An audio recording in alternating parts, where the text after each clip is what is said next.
it's fine. Today we're talking about setting up the auction. I like to call it setting the trap. I had some feedback from people, oh, it's a little bit, I don't like that in this day and age, Northie using setting the trap. You know, what are we trying to do? Well, we're just trying to, set the scene or set the property up to entice buyers and to maybe put the buyers or put your property on their shopping list ahead of everyone else. Because again, know your numbers. There was 330 odd sales last month on the North Shore. We're still around 1,600 listings, so we've still got 5 months worth of stock sitting out there. So when you are sitting down with your vendor, I reckon, hey, what are we going to do to set the trap? What are we going to entice buyers to this property over the significant amount of choice they've got? So that's fundamentally how we start this. So today we're talking about how do we get people in. We are in the business of selling hope most of the time. When we talk to people, they want to hear the good stories and how it could end up and all of that sort of stuff. At the same time, we want to keep people grounded. But please, please, please start off along the lines of, hey, if we get this right, this is what's going to happen. Then we've got to get it right. Okay, so we're in the business of selling hope. To get people up, you've got to first get them in. We're going to talk about getting your seller on side. Okay, really, really important. From time to time, your sellers will send out people, friends into the marketplace. In fact, I remember years ago talking to a lady at Premium, and she was saying that one of her vendors was getting in touch with all of the buyers that went through the open home via social media just to check that the feedback that they were giving was actually accurate. Make sense? So we've got to be careful with what we're reporting and what we're saying and making sure we've got the seller on side. We want to talk about writing winning ads, i.e. how do we write ads that entice people to the property, not push them away. We've got the checklist that you should go through before you go live, just to make sure that you've covered everything that you need to possibly cover. Handling inquiries/objections, chasing variations, how do we get them, and then talking about the open home track, the open home. Let's talk about how we handle open homes, okay? Right, dive into it. So I said we're in the business of selling hope and opportunity and then often taking it slowly away from people. That's kind of what we do. You get people in and then you get them up and I need just a little bit more money. That's fundamentally how this business works. And we just need to be comfortable with that. To win the race, I love the saying, you've got to run the race, right? In, then up. And again, as real estate agents, I want you to have lots and lots of really good stories. So for example, when we talk about running the race or getting to the finish line, I remember calling a whole lot of auctions for Tim Turner next door with ASB Bank. And we had about 5 of them and they all went really, really well. And we sold all 5 of them, and it was the first time sort of in the commercial market we saw sub 5% yields. Okay, so they went really well. Tim gets a call afterwards from a vendor who's got a property in Mount Wellington, and the bloke goes, hey, we saw what you did for those ASB properties. We've got ASB as a tenant in our commercial property in Mount Wellington. We would sell for those prices. Have you got any leftover buyers? And Tim goes, yeah, I've got about 20. He calls up all 20 of them, and you know what they say? We thought those prices were a bit on the high side. Yeah, we're interested, but we wouldn't pay that. And so Tim goes back to the vendor and says, hey, if you want that result, you've just got to follow the same recipe. And so we took the properties to auction. 6 weeks later, we sold the property for a sub 5% yield, but we couldn't get them there right from the start. Does that make sense? So again, you just need a wee story. This is how buyer behavior works. They want to feel that there's an opportunity. And it's sometimes like when I'm calling an auction and I start the bidding too high. People go, oh, you took away our right to buy well by starting too high. You took away our opportunity. Give us some opportunity and then maybe we'll go with you. So that's something just to always to be mindful. I mean, are buyers liars? Yes. I mean, sometimes it works out that way, but I prefer to say they just don't know what they're going to do until they're faced with it a lot of the time, right? Do you blame them though for lying? Well, it's one of the things, again, when somebody comes in with a low offer, you know, never get upset with somebody making a low offer, because all we're saying is that, hey, we're upset that you're enacting your right to try and buy well.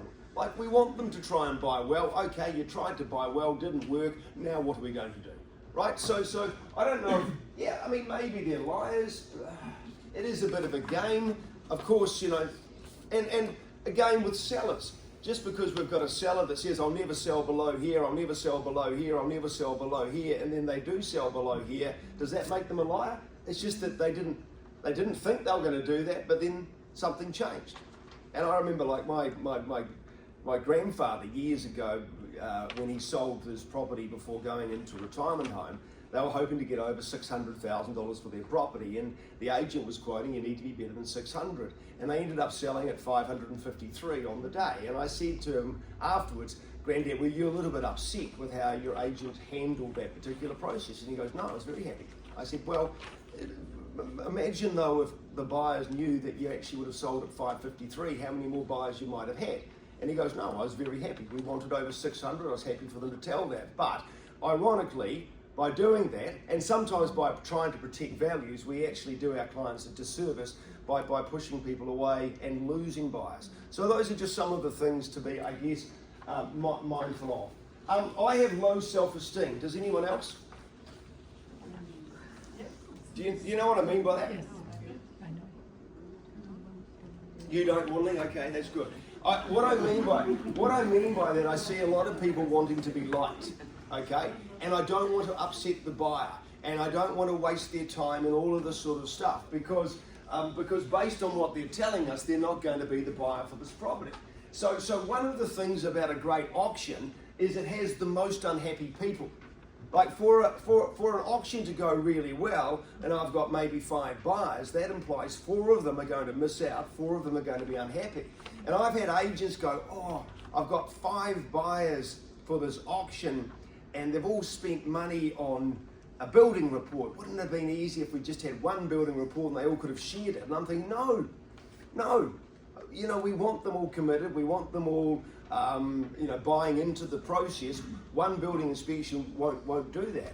It's one of the things that you've got to get your head around. The most successful auctions have the most unhappy people. Make sense? Are you comfortable with unhappy people in your life? Yeah. Right? Because you kind of got to be if you want to actually do this thing really, really well. And that's what makes it really hard. Managing the unhappy people, managing the people that have missed out, managing the people that, why did you tell me to come along to this? Because, you know, I didn't have a chance. And it's along the lines of, you're damned if you do and you're damned if you don't. Because how many times have we had people that have said they've got no more money, all of a sudden find more money? The rare person, you know, the first home buyer, they're probably the only ones that tell you the truth, because they are actually bound by a budget, you know, what the bank said that, and that's all we can do. But most of the other people have got, I guess, flexibility. Hey, we wanted to pay this, but you know what, we could forego the holiday, the new car, the blah, blah, blah, and all that sort of stuff, right?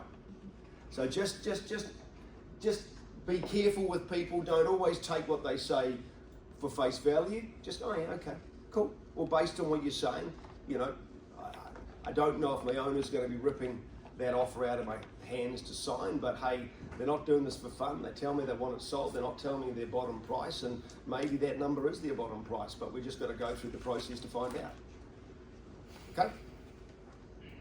Okay? Getting your sellers on side, really important. And when you sign up the listing for auction, I reckon a really good starting conversation is, hey, now that we've made the decision to market the property without a price, guess what? The first question I'm going to be getting asked every time is, what do they want? What's the price? Or some variation of that. And how I handle that is critical, right?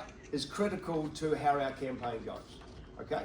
Because fundamentally we're wanting to get a whole lot of people in, and not everyone in life can play the lead role. Sometimes in life you need to play a supporting role. And your job is to gather as many buyers as you possibly can in an attempt to show your owners market value, but hoping one will pop out the top, okay?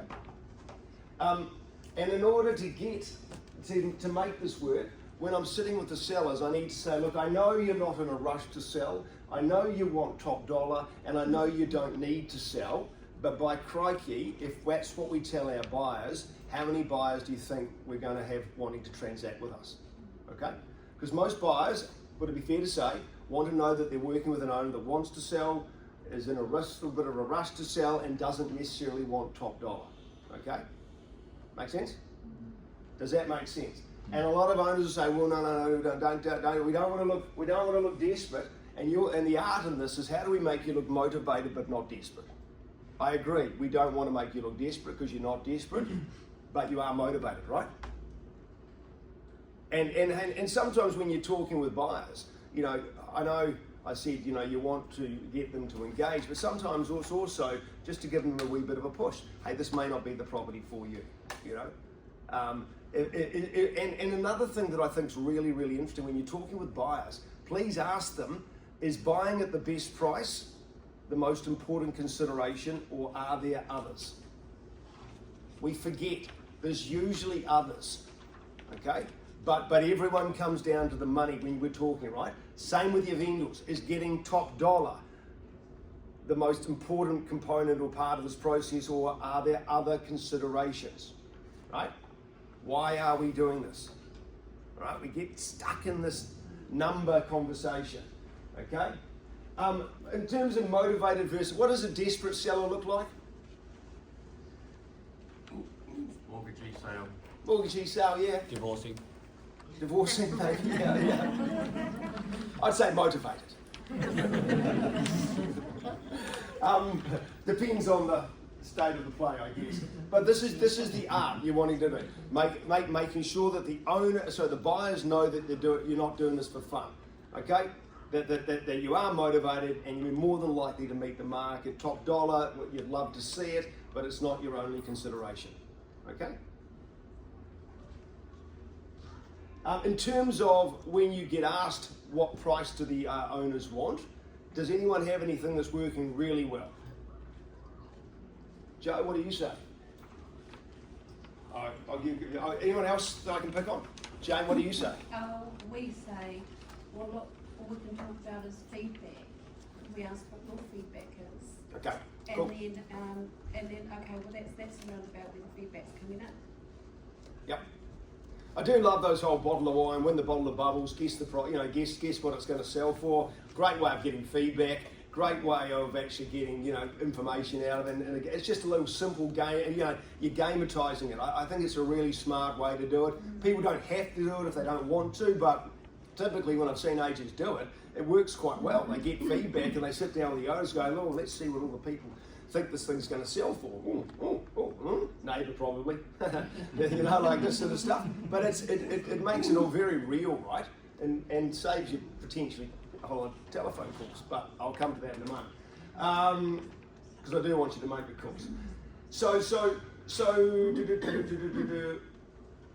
In terms of what we say, I think, as Jane said, a couple of things. One, the whole I'm not talking price, I'm not giving any price, I'm not doing that sort of stuff, I think just upsets people. And you are the experts, and I think you've got to have some opinion. And I do like the, hey, look, what I'm happy to do is supply with you a whole lot of stats and data in terms of recent, similar, comparable sales. This is information that our owners have seen and our owners have looked at, and when they made the decision to go to market, this is the data that they've surveyed. What I can't help you with, though, is where other buyers are seeing opportunity, all right? Because I don't know what they're going to do, and I can't help you with where my owner's bottom price is. All I can tell you, though, is they're not doing this for fun. They're off to Australia. They're off to doing this. They're downsizing. It's too big for them. It's too small for them, whatever. And they want it sold, and they don't want to be the owners after whatever auction date is. Okay? Yes, Lisa? We'd also say, like, sometimes they come in with a really low figure. We say, look, at this stage of the campaign, it might be a bit light, but I definitely don't want to deter you, because at the end of the day, I actually don't know what my vendor's going to accept. And if you were the only person... Lisa, if somebody wants to make an offer, write it up. Oh, no, I'm just saying if they're talking those kind of figures... Yeah, if they're talking those type of figures, would you like to put it in writing? Yeah. Would you like to formalise your offer? We don't want to waste our time. I'm happy to put it in front of my owners because I don't know what they're going to do. It's not my decision, it's theirs. Hey, look, at this stage, they're grateful for your offer, but They'd like to carry on with the campaign. If that's the best money on auction day, they've said they'll have a look at it then, but they've made me no promises. So I wouldn't actually say it's a little bit light. Yeah. I wouldn't say that. Yeah. Put your opinions, we have too many opinions. Put your opinions in the glove box of the car at the open home and just go and listen. Okay? And talk less. Would you like to put it in paper? See, one of the things, we can't control what people are going to say to us, but we can control what we say to them. Yeah? And sometimes less is more. You know, what's that old saying? You know, sometimes you're better off sitting there saying nothing and looking stupid than opening your mouth and confirming it. Right?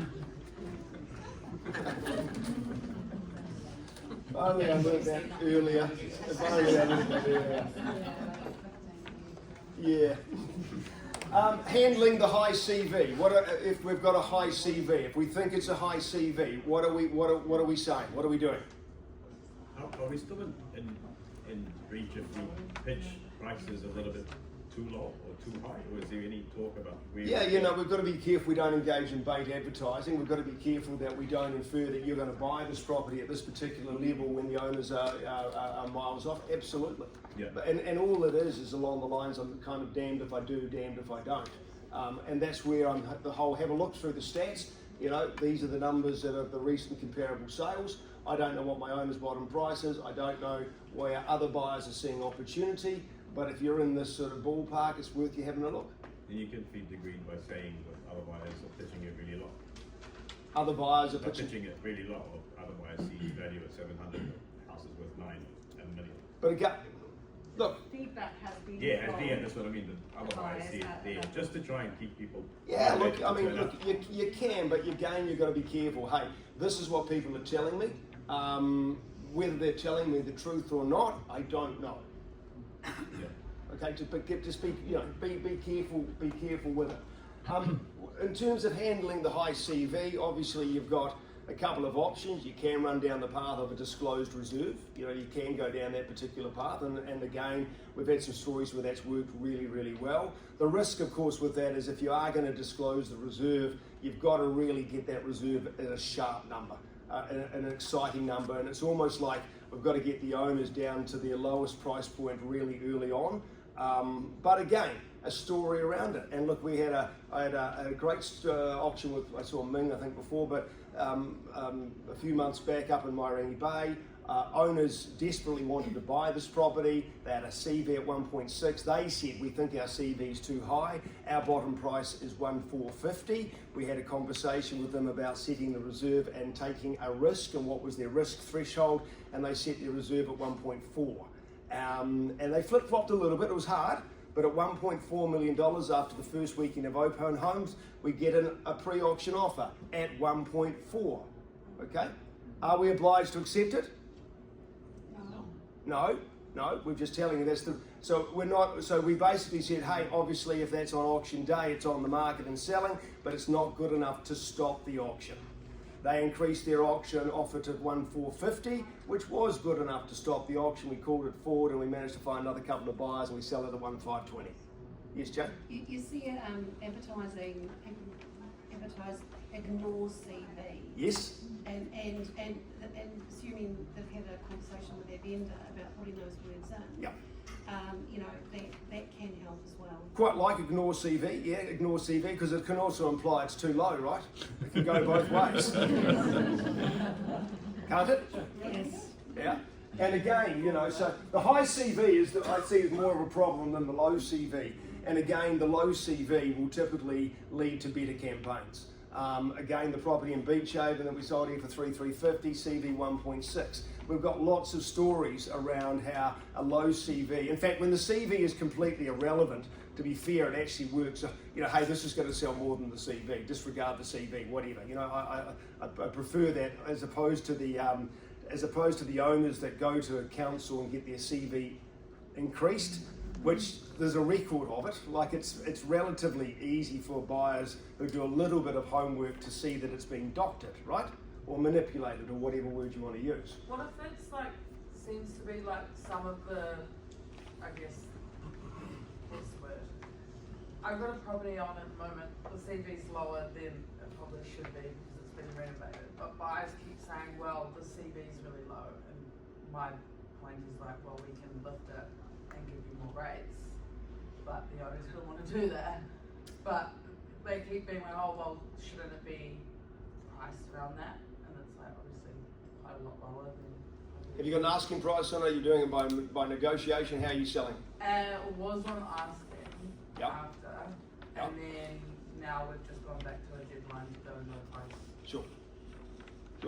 Well, look, I mean, again, I'm a big believer of putting faith in humanity, and the fact that the buyers are saying to you the CV feels like it's a bit low is a good start, and you guys tend to agree, and it doesn't represent the renovation. That's typically what your dialogue's going to look like, right? Yeah.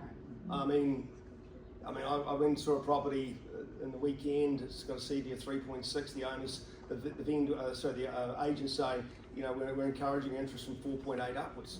Okay, and the place was steaming with buyers. Like there was people everywhere. And so I'm just sort of, we can control the narrative somewhat. If people disagree with us, Bella, they will vote with their feet and they won't engage, which typically means then what we're telling them isn't exciting them into the race.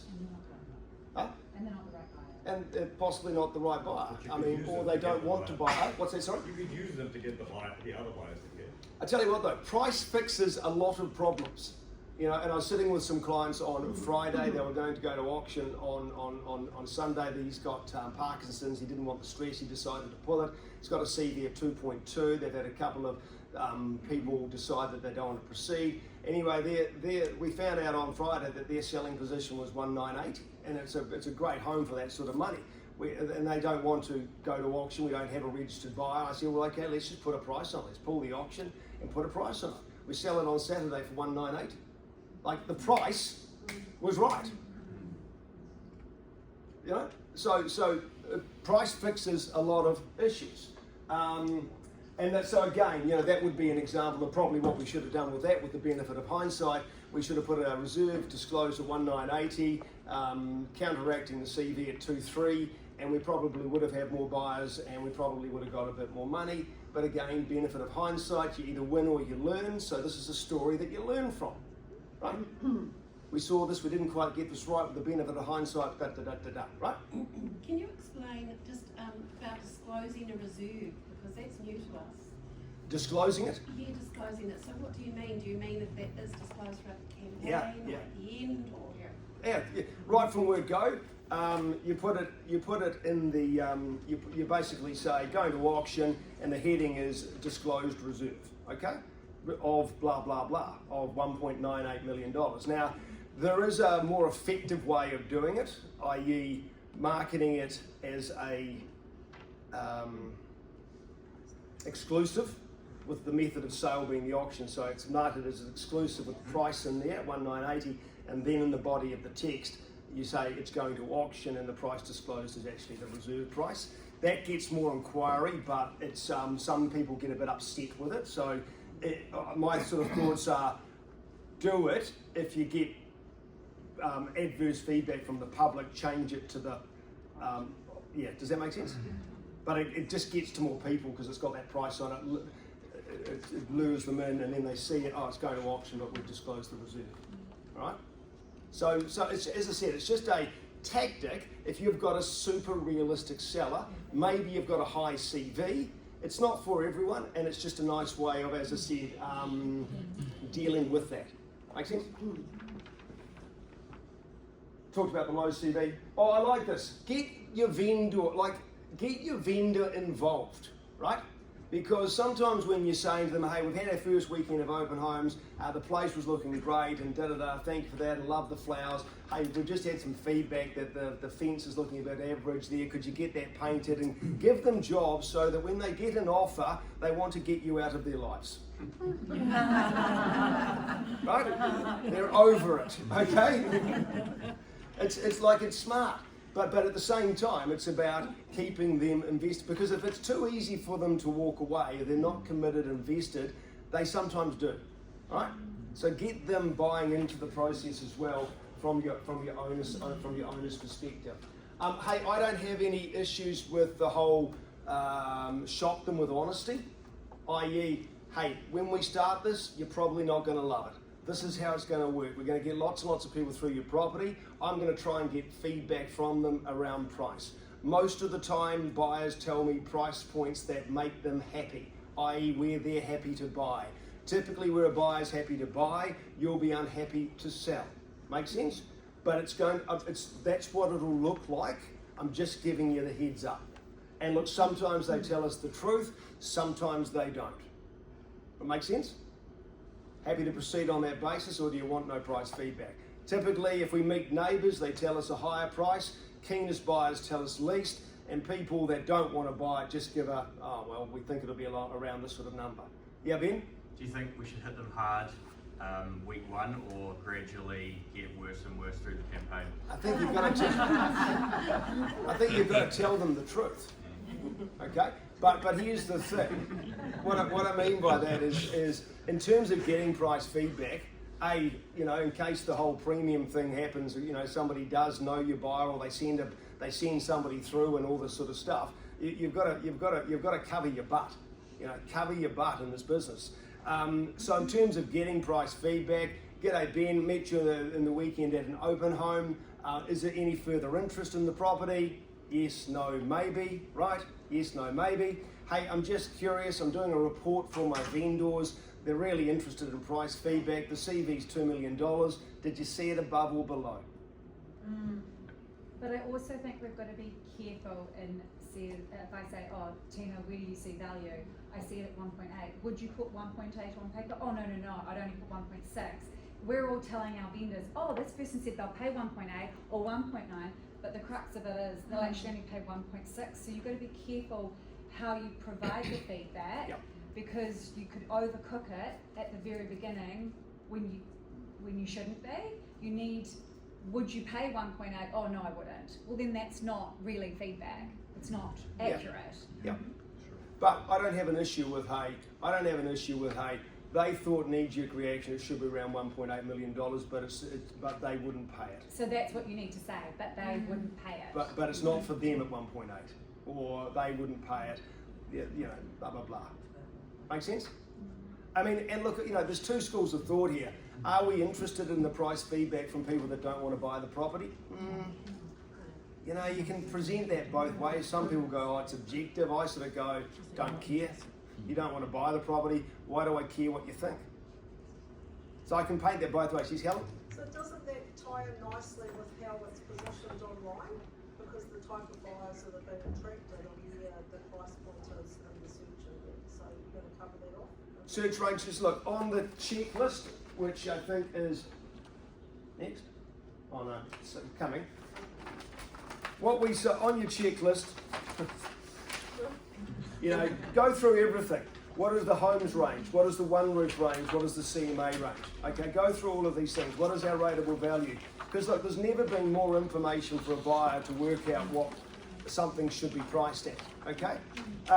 In terms of vault price, we recommend bottom of the CMA should be where you can legally cover yourself. If you're going to go lower, you either need to reappraise the property, which might be after week 1, week 2. We need to lower the search range, it's not a thing, so I'm reappraising the property to a level that maybe now reflects actual market data.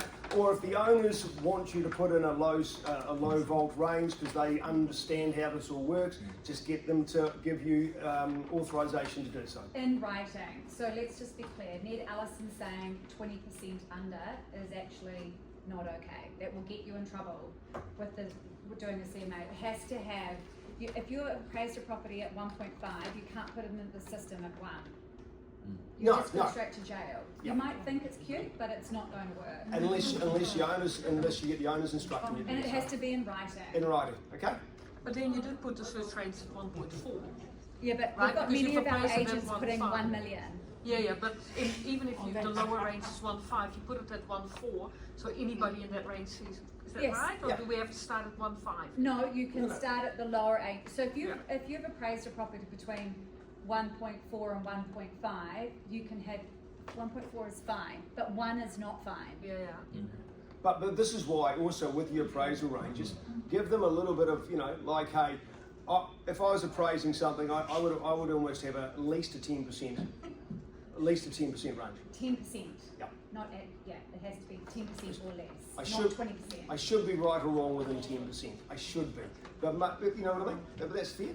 It's So- accurate. But then at the same time, 1.5, 150k parameter, could be 155, it could be 1.35. Yeah, Lisa? Oh, sorry. So when we had that meeting on the masterclass, if we appraised it between 1.4 and 1.5, the gentleman that was talking saying if it's at 1.4, we should be doing 20% less in the system. And he is wrong. We think that's a little bit dangerous, Lisa. We don't think it is. Yeah. Okay. And But again, it's the again, changes on trade make it a problem. A lot of people want to put it under 1.4 to keep people up. Of course. And, you know, of course. I mean, the reason they do this is because it works. So the art of it's like we have to do something that obviously works, but at the same time cover our butt. Yeah. What about if you get vendors' approval or instruction of doing Then you're 10? fine. Then you're fine. Yeah, In but writing, then- if they instruct you to do it, you're good as gold. Yeah. So you're Simpler only way. looking for- You're Simple. actually not as good as gold. You are slightly less at risk, Yeah. but better than not doing it at So- all. And the simpler way to do it would be to reappraise the property. After 2 weeks, we've reappraised the property in this range. You know, one. Yes, Lisa. So can we have clarification? If we appraise it at 1.4 to 1.5, Yeah. We recommend you should put 1.4 as involved. Okay. So it has to, But I wouldn't appraise at that time. Unless it is approved by vendor to go a certain percentage below and it's in writing, right? But I'd be appraising at 1.3 to 1.5. and that's Yeah. what it should the be. Fair Trading Act that we have to Right. move around as well. Yes. The buyers can have a Yeah. go. What's that, sorry? Fair trading. Yeah. You Yeah, can't no- be seen as misleading a property. Yeah, look, in a perfect world, there would be no search range That would be great. for an auction. It would just, because it's no price marketing, there shouldn't be a search range. That's the reality of it. In a perfect world, a system will come up that allows us to do this. And once we've got that right, sorry, who's, yeah. You know, just the main problem I have is not the calling back or that feedback, is getting a conversation at the open home where people see where do you see value, and you get cornered into a corner and there's a whole group of people and then you have to answer. We'll come to the open home in a second. Yes, one I way. think if they ask you what do you think, you are the agent, you must know. Yeah. So I would say I actually don't know because it's all different prices, we sold more or less, but I tell you my job is to get it sold and get paid. And they laugh. Yes, that's all I What I've discovered, So guys. they laugh and they relax because they know I'm just Yeah. making a joke with them. Yeah. That's What all. I've discovered in this business is that Yeah. some people can do things that others can't. I Right? don't recommend you doing that. Though this No. one lady can get away with it. She's very well known, but please don't do that. Yeah. No, this is. I'm okay with that. And this But is. someone less skilled than Wan Lee won't come across the same as Correct. Wan Lee doing it. So we'll have a Because class she's- about that too. I agree with Chris. Because I she's agree with skilled, Chris. they'll take it for what it is, but Yeah. someone little lower down that's still learning their way Yeah. they'll just Yep. Fuck it up. yeah. And there will be some buyers that corner you and all this sort of stuff. And it's just, as I said, it's just handling them, handling these bits and pieces. In terms of though, yes, Just sorry, one more thing. Earlier you mentioned that the people that are not interested in the property, you not really care about their price. this is just my opinion. Yeah, and the buyers who are interested are not going to tell you anyway. Yeah. This is what I'm discovering at the moment. Yes. So how can we then provide proper feedback to our vendors?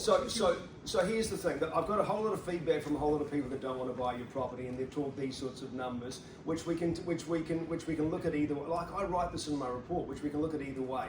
One, it's unobjective, or it's objective, or it's whatever feedback, or hey, do we actually care because they're not the people that want to buy your property?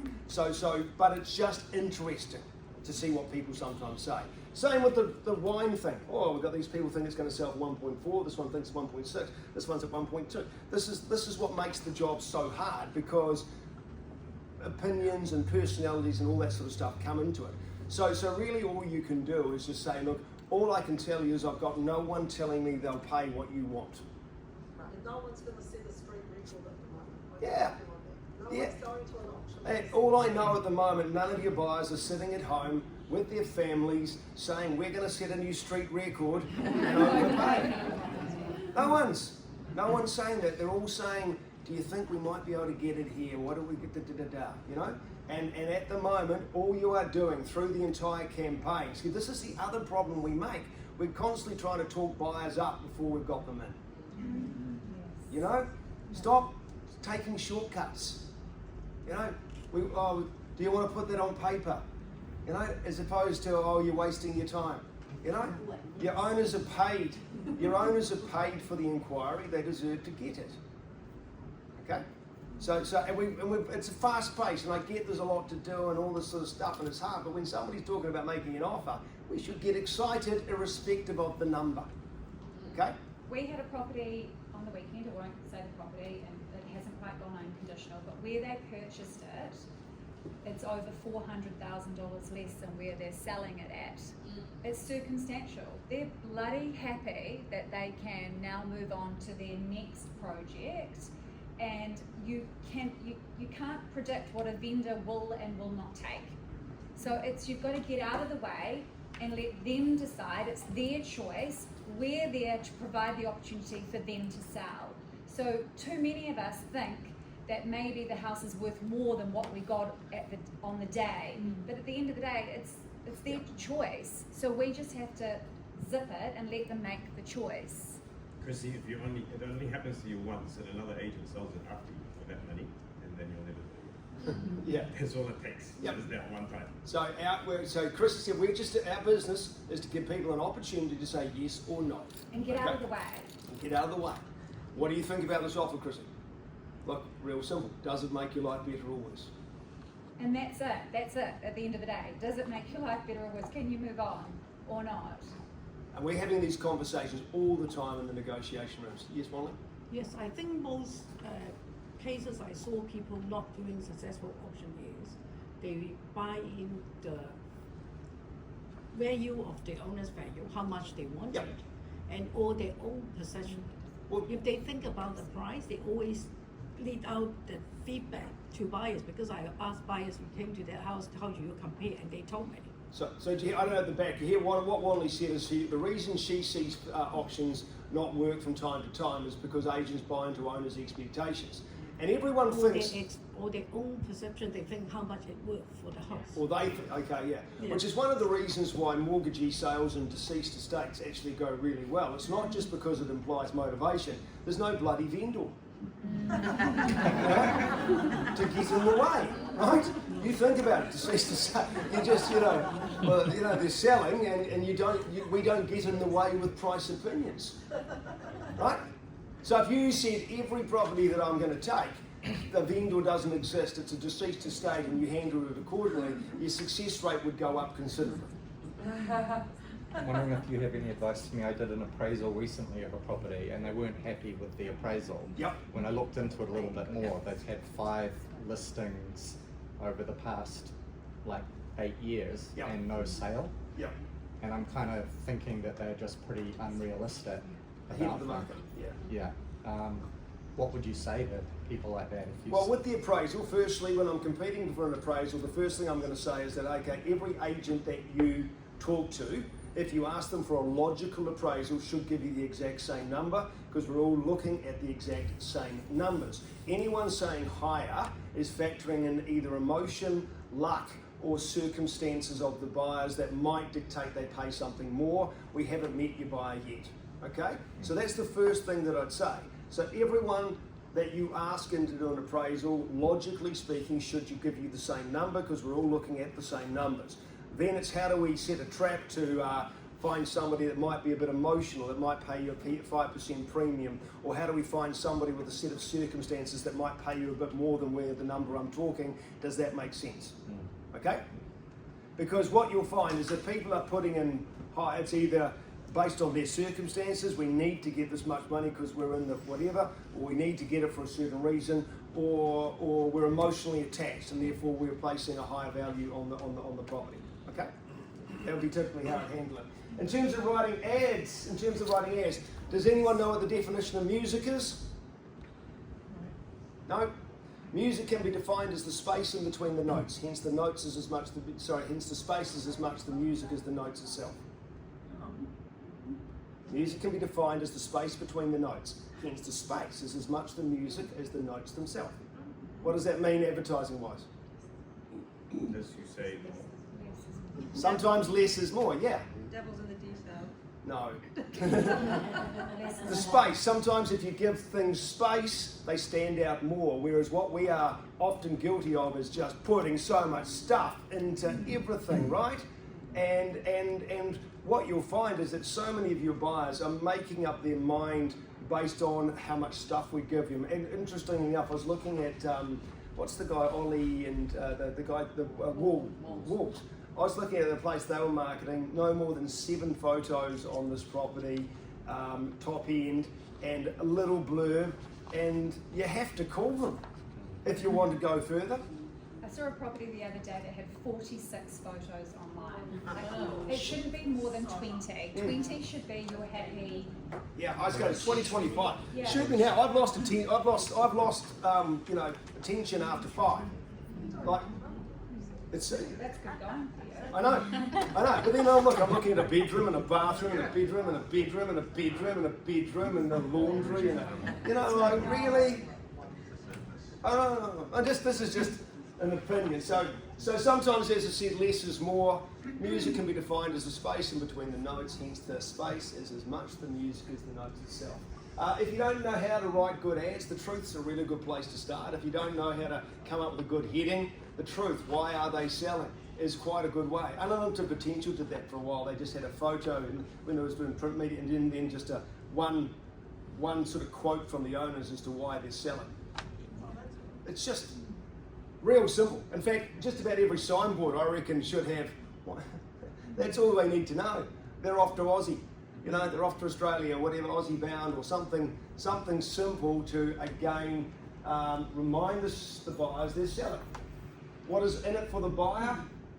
Again, we're writing ads to excite the buyer, not the owner. Okay? If the owner loves the ad, you probably got it wrong. Make sense? We're not here to re-entice them back to stay. It is a beautiful home. God, that home looks good. I mean, why are we selling? It's and again, subliminally, when your ads are telling the owners are moving on, you're almost reminding them they're moving on. Like it's part of the whole track. Okay, I stole this off Jordan and Brooke. They when they did a training session, with every campaign they do, we're making it look cheap. So beautiful or cheap? Quite like it. Are we making it look beautiful? Are we making it look cheap? I don't mind when you are writing your ads for the first 2 weeks to chase the emotional buyer and have some emotion, but if it doesn't work, you need to change it. And again, that is one of the things we see time and time and time again. We come to reserve meetings, we don't have a buyer, and the agent has run the same ad for the whole 4 weeks, made no changes. Okay? Week 1, if you don't hit your critical numbers, you change. Right? And you're onto it quickly. What's And the critical number of week 1? for me, I'm looking at on an average property through the North Shore, 15 to 20 inspections. Unless that's the target. It's not achievable. It is achievable. I'm seeing it happen. Okay, unless, Helen, you only get 10 through, but out of the 10, you've got maybe 2 or 3 second inspections, and you've had a high level of quality. So you maybe haven't had the quantity, but you've had a high level of quality. I would say you're on track at that point in time. Andrew's counting all the neighbours in that 20. Of course, yeah. It depends on the property as well. Yeah. And I don't. Apartment, Yep, you're right. You're right, Jim. Lifestyle, maybe not. But yeah, I am counting the neighbours. But what's that, sorry? What do you say the average campaign numbers? What we've got? It's getting stronger. For how many other? I've had a lot in the last few weeks with 50 to 70. Like if we look at last week, the auction clearance, we sold 10 out of 15, so 66% clearance rate. Oh, we just sold another one yesterday, so Yeah. it's over 70 now. But the ones that are not selling typically don't have a bidder, Helen. So the ones that have been going pretty good, the campaigns have been pretty good. 50 to 60 has not been uncommon. So there are people looking to get on with things and looking to make decisions. So make it beautiful, make it cheap or affordable. Okay, what's in it for the buyer?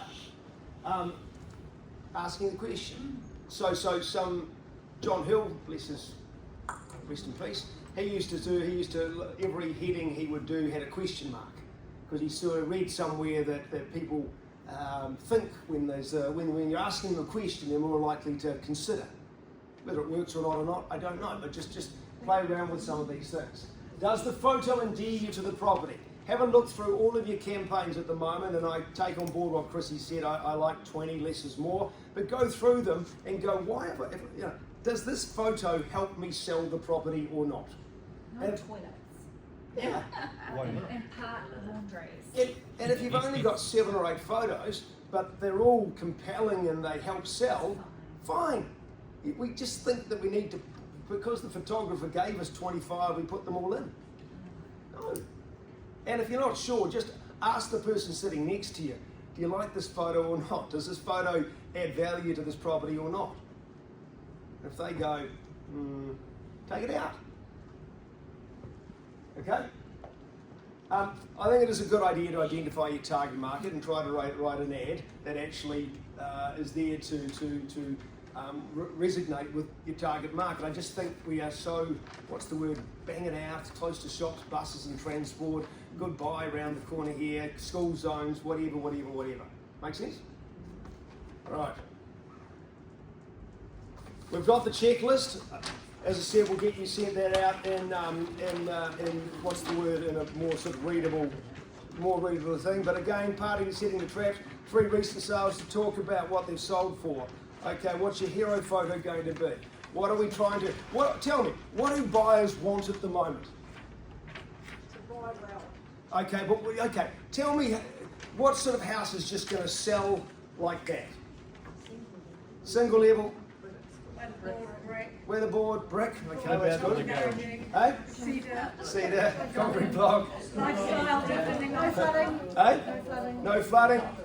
So we want to remove the problems up front, right?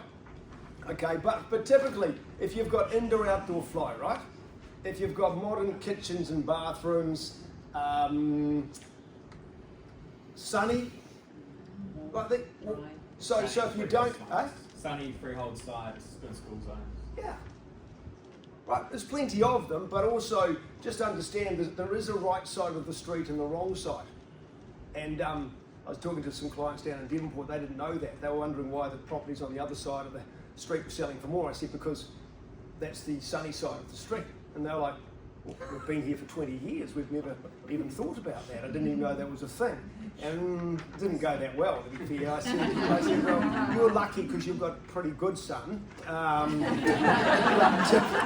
But typically, backtrack, yeah. But typically, the houses on the northwestern side of the street. Or on the upper side or lower side, people also have the pick. Like they like upper side or lower side sometimes. So it's okay. We know this might be an issue. How do we deal? But it's funny, isn't it? The owners are precious. I went through a property in the weekend, and with an agent, and they've taken their stairs on the balcony down to the pool, and I'm saying, how are people going to get down to the pool? You have to go down through bedrooms and stuff, and we've just, you sort of sit there. This is going to be a problem, right? People are going to say, how do we get to the pool? And then we're going to go, well, you just go down through the bedrooms, and you're going to go, well, it's going to be a problem. So, they're quite hard conversations to have, right?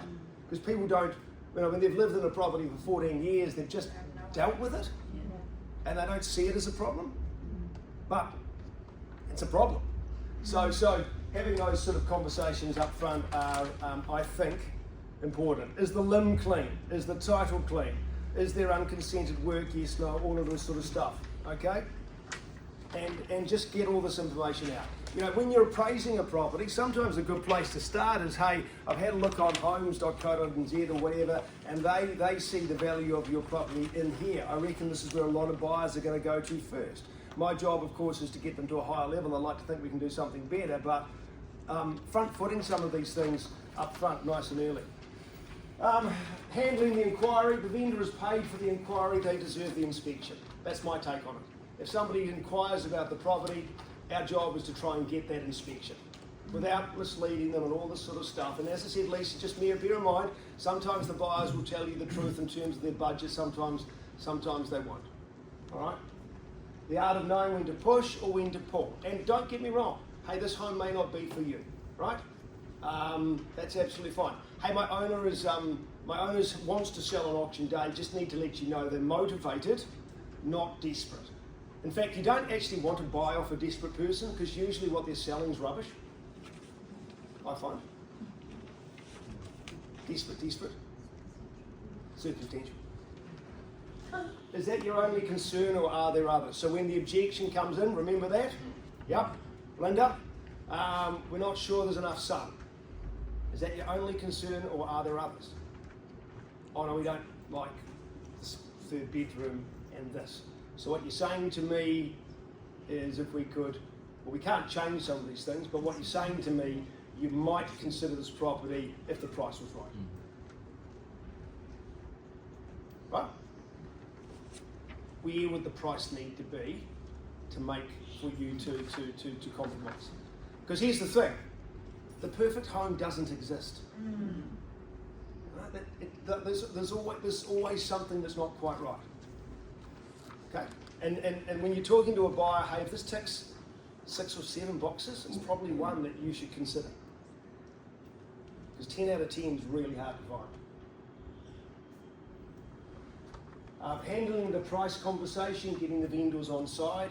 You know, again, Mr. and Mrs. Vendor, when people tell me what they think the value of their property is, I'm just going to pass it on to you. I want to get them in. I am in the business of selling hope and opportunity. If I tell them that you want too much money right off the bat, they're probably not going to want to engage. It's just part of the process. It's the dance we have to do, making sure that we don't mislead, making sure that we don't lie, etc., etc., etc. That is the art of running a great auction campaign. And if you're like Wan Lee, you can get away with these things, great. But as I said, not everyone can do that. So you need to work out what is your position and what is your position where you've covered your butt and your manager's not trying to save you from an REA complaint. Make sense?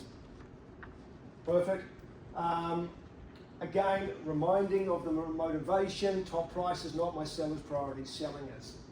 And any problems, go looking for them because the best agents are finding solutions. Everyone should write that down. Which button? Top price is not my seller's priority, selling is. That's Selling is. like a key right there, write that down. Take tomorrow away from people. I'm not expecting this to be available after the 23rd of October.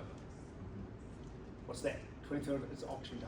I'm not expecting it. If you want to buy it, if you've got interest in the property, we need to get you in a position to have a go. All right? I love variations, guys. They are little layers of intent, mini commitments. All right? We want to chase them. If we've got a property with a vacant possession, the best way to get a variation is by putting a really short settlement date on the contract. Settlement date, 7 days from auction date. Okay, somebody comes through, they're showing some interest. Belinda, you looked a little bit interested in the property. Hey, just letting you know the settlement date is quite short and sharp. It's 7 days. If you were to take the next step, could you meet that settlement date? Oh, it's a bit quick. Well, would you like me to ask the owners for something a little longer? What would work for you?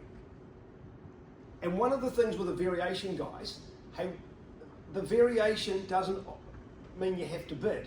It just means if the price is right, you're in a position to do so. Should we get it sorted just in case? Make sense? Doesn't obligate you to bid. Just means that if you want to, you're in a position to do so. Settlement flexibility. If I'm marketing a property at a top end, first question I'm asking is, hey, more than likely the person buying this property might have a house to sell. How flexible, how long can we go out? Can we put that in the advertising? Flexible settlement out to the 31st of March. We're making it easy for people. Deposit flexibility. Hey, the deposit's 10%. Sometimes that's annoying for people. People just want to know a set amount. Would you prefer a set amount or are you good with the 10%? You know, like if somebody can bid to 1.2 but they've only got $100,000, $100,000 is still a pretty good deposit, right? Yep. Sometimes also the deposit is a great way of actually working out what their number is. You know, like sometimes when somebody goes, oh, we'll give you a $50,000 deposit, sometimes they're actually saying that's 5%, and you actually can work out that they've probably got $1 million. Does it make sense? Oh, we can give you 60,000. Oh, okay, cool. That'd be about 5%. And then what I love is when somebody comes to you with a variation and asks you, because again, it's again, when you're being chased, it's a lot easier than when you're chasing. So you're being chased, hey, would the owners consider a variation? You know what, I'll take it to them. Hey, good news, the owners have accepted your variation on the basis you start the auction. Or on the basis you open the bidding.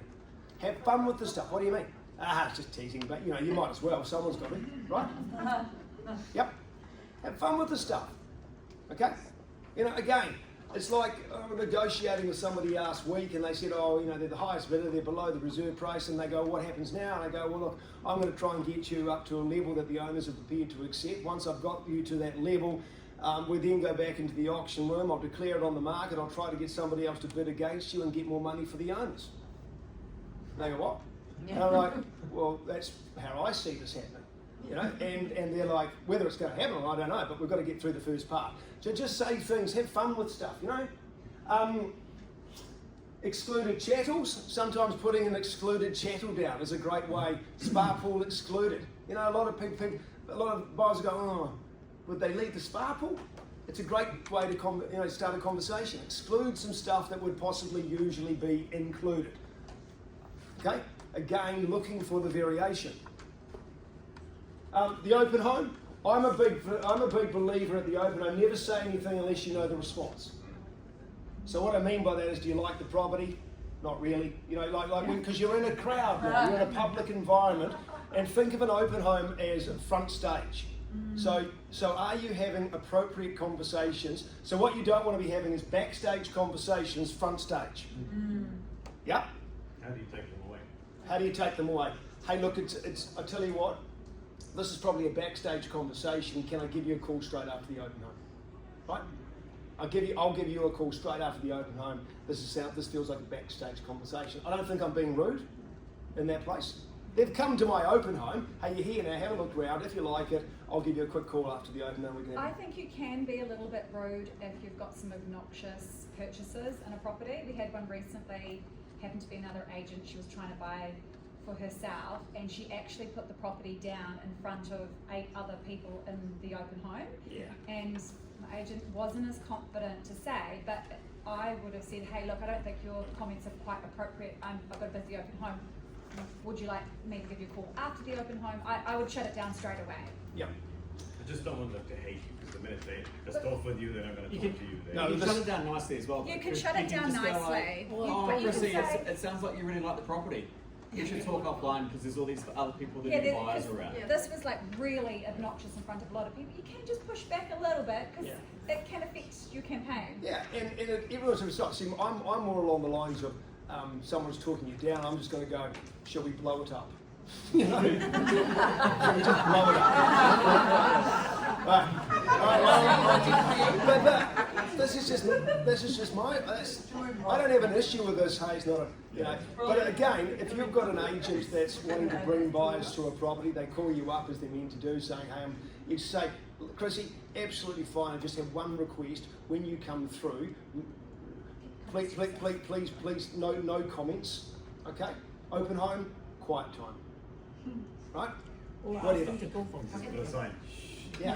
No, I think.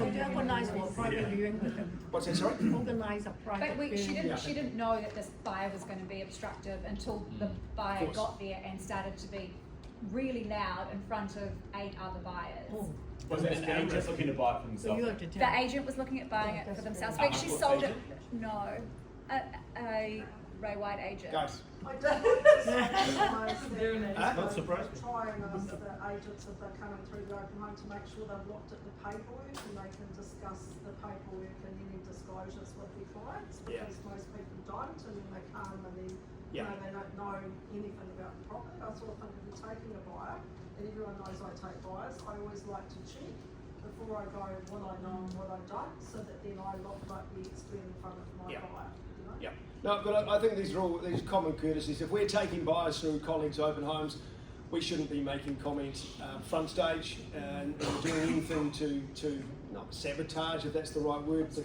obstruct, sabotage the campaign. We've got a professional responsibility in in that place.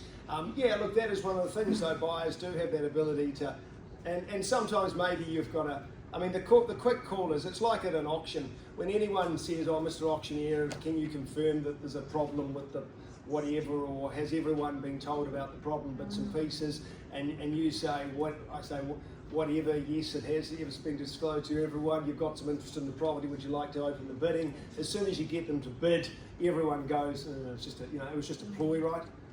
And then when you're doing your feedback, hey, obviously there was that person talking about the property, I just need to let you know they've got interest in the property, take from that what you want. You know, you can shut these things down reasonably quickly, I think. But, you know, the open homes are, you know, interesting spaces because you can get trapped and you just got to... I mean, the good thing is we know the scenarios that might come up. Hey, you might get cornered for price. Hey, it's a back... I tell you what, we've just started open homes, haven't got any price feedback at the moment. Let me give you a call after the first open home or at the end of this weekend if that's okay. Have a look around those, see if you like it. You know, you've got the scenario of somebody bad-mouthing the place. Hey, should we just blow it up, Jason? Yeah, there's a few things. The owners are aware there's a few things, but they're factored into their price. Okay? Whatever, you know what I mean? You can just... We pretty much know the language of real estate. We know what's going to come up. So we just go, well, okay, these are the 5 things that I could get confronted with on an open home. What are my responses? And then I'm organised. Right? If something new comes up, you go, that's new. Let me get back to you. If you don't know the answer, haven't heard that. Let me get back to you. I don't know. Let me get back to you. I don't know. Let me find out and get back to you. Cool. Right?